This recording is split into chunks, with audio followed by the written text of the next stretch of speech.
Bonjour. Alors, dans ce nouveau chapitre, qui sera fait, comme le précédent, de plusieurs petites vidéos, eh bien, nous allons étudier les options de modules qui vont caractériser un environnement particulier.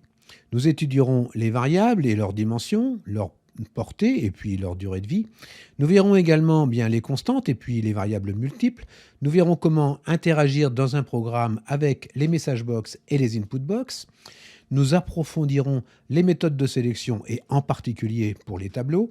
Et pour finir, bien comme dans le chapitre précédent, eh bien, je vous demanderai de faire un petit exercice pour valider vos acquis.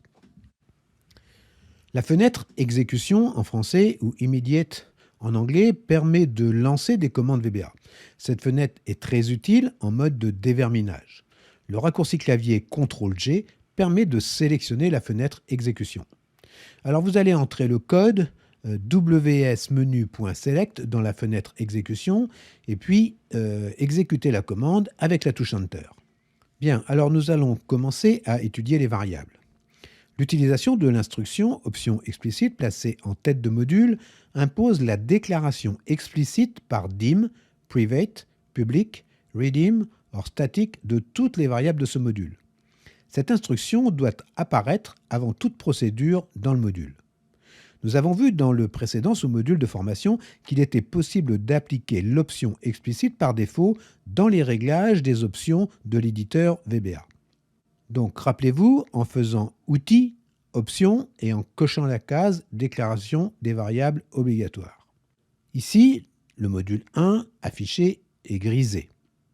Et on peut voir dans le code, option explicite, donc qui est placée en tête de module. Procédure publique et procédure privée. Alors je vous rappelle, on parle de procédure, de macro ou de sub. Par défaut, une procédure, comme une fonction que nous verrons un peu plus tard, est publique. C'est-à-dire qu'elle peut être appelée par des procédures appartenant à un autre module que celui auquel elle appartient. Cela implique qu'il ne peut pas y avoir deux procédures publiques de même nom. Comme nous l'avons fait jusqu'à présent, on écrira simplement sub suivi du nom de la macro. Rappelez-vous, nous avions écrit sub training vry04 et puis nous avions rentré un petit peu de code. Mais une procédure ou une fonction peut être déclarée privée. On écrira en toute logique private sub suivi du nom de la procédure. La procédure ou fonction privée ne sera visible que dans le module auquel elle appartient, si bien que l'on pourra, dans des modules différents, utiliser des procédures privées ayant le même nom, ce qui sera parfois très pratique. Il est possible d'appliquer plusieurs options à un module. Par défaut, un module est public, et de ce fait, il peut être lu par différents projets VBA. Il sera possible de rendre un module privé dédié uniquement au projet auquel il appartient. Pour cela, on utilisera en tête de module la commande option private module. L'option compare par défaut est binary, mais elle peut être également déclarée texte. L'option compare binary compare des chaînes de caractères selon un ordre de tri dérivé des représentations binaires internes des caractères, qu'on appelle le code ASCII. Si bien que le A majuscule sera différent du A minuscule. Alors on va ouvrir une petite parenthèse sur les caractères ASCII. Les codes ASCII. Alors chaque caractère possède son équivalent en code numérique. C'est ce que l'on appelle le code ASCII pour American Standard Code for Information Interchange. Le code ASCII représente les caractères sur 8 bits, c'est-à-dire 256 caractères possibles de 0 à 255. Les codes de 48 à 57 représentent les chiffres. Les codes de 65 à 90 représentent les majuscules. Les codes de 97 à 122 représentent les minuscules. Et puis les autres codes représentant les caractères spéciaux et accentués.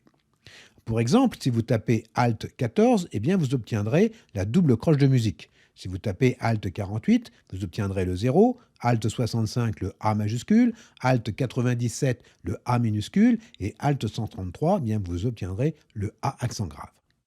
Alors, je vous ai laissé dans le zip un document où vous retrouverez tous les caractères ASCII. Par défaut, l'option base est 0, mais peut être modifiée en 1, 2, 3, 4 par exemple. Alors, je vous déconseille l'utilisation de la base 1, car l'élément 0 ou l'item 0 n'existera pas, ce qui peut poser problème avec les bases de données. Et les contrôles de formulaire où les éléments 0 existent bel et bien. Alors, vous avez ici un exemple de déclaration de module.